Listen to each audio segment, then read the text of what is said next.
Hello friend, आप सबको फिर से स्वागत है आलिया ट्यूब में। और आज मैं जिस पोएम को डिस्कस करने जा रहा हूँ वो है विलियम वर्ड्सवर्थ का लिखा the world is too much with us. ये एक पेट्रकन सोनेट है। इसमें टोटल 14 लाइन्स है। फर्स्ट 8 लाइन्स ऑक्टेव है जिसमें एक प्रॉब्लम के बारे में बताया गया है। उसके बाद 6 लाइन्स मतलब सेस्टेट में उस प्रॉब्लम का सल्यूशन भी उन्होंने बताया है। और जैसे कि हमें पता है कि विलियम वर्ड्सवर्थ नेचर पोएट थे। नेचर से उनको बहुत प्यार था। तो ये जो पोएम है इसे लिखा गया था 1802 में और इसे पब्लिश किया गया था 1807 में। ये पोएम, इसका टाइटल देखिए। इस टाइटल को देख के आपको पता चल रहा है कि the world is too much with अस। जैसे हम लोग नहीं कहते कि दिस इज़ टू मच भाई, मतलब कि बहुत ज़्यादा हो गया। तो ये जो दुनिया है, ये जो नेचर है, ये हमसे खफा हो चुकी है। ये एक कंप्लेन पोएम है। मतलब पोएट जो है वो कंप्लेन दे रहे हैं कि इंसान जो है वो बहुत ज़्यादा खुदगर्ज हो चुकी है, उसे नेचर से कुछ लेना देना नहीं है। इसलिए वो कह रहे हैं कि ये जो दुनिया है, तो ये दुनिया जो है ये जैसे हमसे कह रही है कि मैं तुम लोगों से खफा हो चुकी हूँ और तुम लोग जो कर रहे हो वो बहुत ज़्यादा है। क्योंकि ये पोएम जिस वक्त लिखा गया था उस वक्त मेटेरियलिज्म का ज़माना था और इंडस्ट्रियल रेवोल्यूशन के वजह से इंसान जो था वो बहुत ज़्यादा लालची हो चुके थे। अपने ही धुन में वो मशगूल हो चुके थे। उन्हें कुछ लेना देना नहीं था नेचर से और सिर्फ गिव एंड टेक और कमाना और उसे फिर खोना और गंवाना। तो इंसान के अंदर वो लालच आ चुका था। वो ज़्यादा से ज़्यादा अपना पावर को मनी में कन्वर्ट करना चाहता था। उसे सिर्फ गेटिंग और स्पेंडिंग, इन दोनों चीज़ों में दिलचस्पी था। तो नेचर को कोई देखता नहीं था। यही इस पोएम का मेन थीम है। इस पोएम का जो राइम स्कीम है वो फर्स्ट ऑक्टेव में है ए बी बी ए और लास्ट सेस्टेट में है C D C D C D. तो आइए इस पोएम को शुरू करते हैं। The world is too much with us. ये जो दुनिया है वो हमसे नाराज हो चुकी है, मतलब तंग आ चुकी है। लेट एंड सून, ये पहले भी था और अब भी है और बाद में भी ऐसा ही होने वाला है। इंसान जो है वो दुनिया के लिए जैसे एक बोझ बन चुकी है। क्यों? गेटिंग एंड स्पेंडिंग वी ले वेस्ट आवर पावर्स। क्योंकि इस इंडस्ट्रियल रेवोल्यूशन की वजह से इंसान क्या कर रहा है, अपना जो पावर है उसे वेस्ट मतलब गवा रहे हैं। किस तरह से? Getting and spending. उन्हें सिर्फ कुछ पाना है और पाने के बाद उसे फिर खर्च करना है। जैसे कि पैसा हो गया, बिल्डिंग हो गया, अपना प्रॉपर्टी हो गया, कंस्ट्रक्शन हो गया, कुछ भी समझ लो।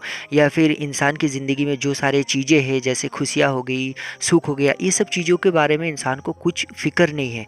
वो सिर्फ पैसा कमाना चाहता है या फिर इंसान को किसी को हेल्प करना चाहिए या फिर कुछ, ये सब चीज़ों में इंसान को दिलचस्पी नहीं है। उसे तो सिर्फ कुछ चीज़ें पाना है और उसे खर्चा करना है। स्पेंडिंग मतलब उसे गंवाना है, उसे खर्च करना है। Little we see in nature that is ours. और इस वजह से क्या हो रहा है, नेचर की तरफ हम लोग देख नहीं रहे हैं। नेचर के अंदर जो सुकून है, नेचर हमें क्या दे रही है, ये हमें पता नहीं चल रहा है। That is hours. क्योंकि ये भी हमें पता नहीं चल रहा है कि ये जो नेचर है ये हम लोगों की है। एक्चुअल में ये हमें मिली है, खुदा ने हमें ये गिफ्ट किया है। हम लोग क्या कर रहे हैं, नेचर को ना देख के दूसरी चीज़ों में अपने पावर्स को ज़ाया कर रहे हैं।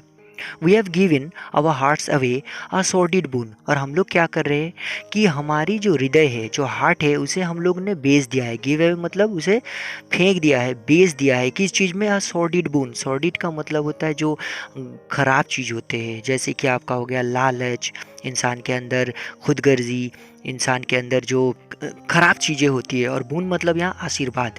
तो जो चीज़ें खराब चीज़ के बतौर हमें दिया गया है, हम लोग उस चीज़ में अपने मन को डाइवर्ट कर चुके हैं। इसलिए नेचर के अंदर जो चीज़ें हैं उसे हमें दिखाई नहीं दे रही है।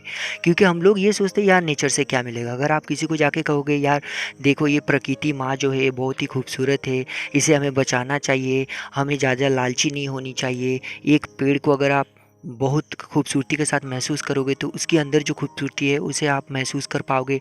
ये सब चीज़ें आपको लगेगा यार ये तो फालतू की चीज़ें, ये तो कवियों में दिखा जाता है, ठीक है, देखा जाती है। तो मैं क्या करूँगा, इसको देख के मुझे कोई फ़ायदा नहीं है, मुझे तो कमाना है, मुझे आगे बढ़ना है। ये सब चीज़ें आपके अंदर आ चुकी है। तो यही यहाँ पर जो पोएट है हमें मेंशन करने चाहते हैं, अपने हृदय को परिवर्तन कर लिया है और हमें ये सब चीज़ों से कोई मायने नहीं है। उसके बाद पोएट बता रहे, this sea that bares her bosom to the moon. ये जो समुंदर है जो अपनी सीना तान के खड़ी है, किसके सामने? चांद के सामने। The winds that will be howling at all hours. और ये जो देखो विंड्स है और ये जो देखो हवाएं हैं जो क्या कर रही है, होलिंग का मतलब होता है गरजना।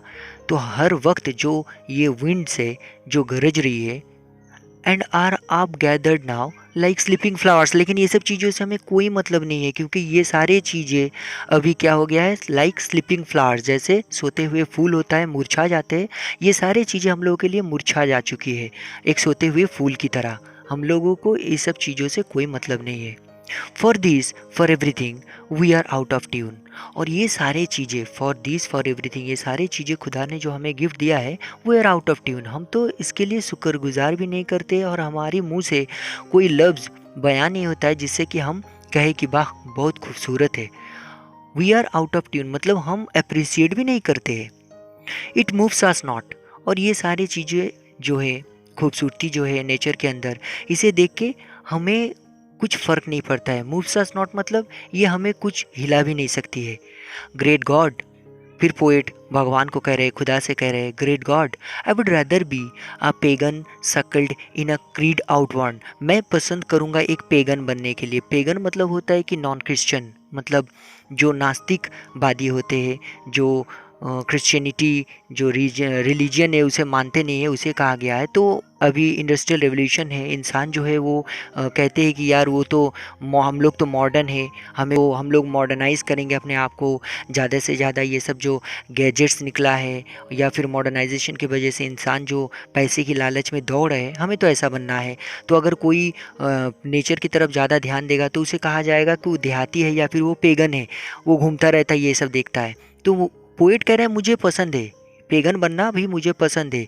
इन a creed outworn, outworn मतलब जो खो चुकी है, जो ख़त्म हो चुकी है। सर्कल्ड इन अ क्रीड मतलब मैं उस नेचर को क्या करना चाहता हूँ, अपने अंदर लेना चाहता हूँ, उस नेचर की खूबसूरती को मैं पाना चाहता हूँ। So might I standing on this pleasantly. और इसके लिए सो माइट आई मैं ये भी होना चाहता हूँ standing on this pleasantly. Standing मतलब खड़ा होना, प्लीजेंट मतलब मनोहर, ली मतलब वो जो घास का मैदान होता है। तो मैं खड़ा होना चाहता हूँ इस घास की मैदान के सामने, have glimpses that would make me less forlorn. क्योंकि ये जो घास की मैदान है, ये जो नेचर है, ये मुझे क्या देगा, ग्लिम्सिस का मतलब होता है ये मुझे देती है, that would make me less forlorn. Forlorn का मतलब होता है लोनली। जो मुझे देता है क्या, लेस लोनलीनेस देता है। मैं बहुत ज़्यादा खुश होता हूँ जब मैं इस प्लीजेंटली के सामने या फिर नेचर के सामने मैं खड़ा होता हूँ। Have sight of Proteus rising from the sea. और मैं देखना चाहता हूँ वो दृश्य जब प्रोटियस एक ग्रीक मिथोलॉजी का एक देवता माना जाता है, समुंदर का देवता होता है। तो पोएट यहाँ कहना चाहता है कि मैं उस प्रोटियस को, उस देवता को मैं समुंदर से उठते हुए देखना चाहता हूँ। और here old Triton blow his red horn. और मैं ये भी सुनना चाहता हूँ कि ओल्ड ट्राइटन, ये ट्राइटन जो है वो भी ग्रीक मिथोलॉजी का एक देवता है जो क्या करता है, रिद हॉर्न, हॉर्न का मतलब होता है जो शंख बजाया जाता है। तो मैं ये दो चीज़ देखना चाहता हूँ कि प्रोटियस और टाइटन जो है वो समुंदर से उठ के आए, और ट्राइटन जो है वो क्या करे, वो अपना शंख बजाए समुंदर से, ताकि नेचर का जो आनंद है उसे मैं दोबारा ले सकूं। तो मिथोलॉजी से ये एक रेफरेंस विलियम वर्ड्सवर्थ ने यहाँ पर लिया है, और इस तरह ये पोएम ख़त्म होता है।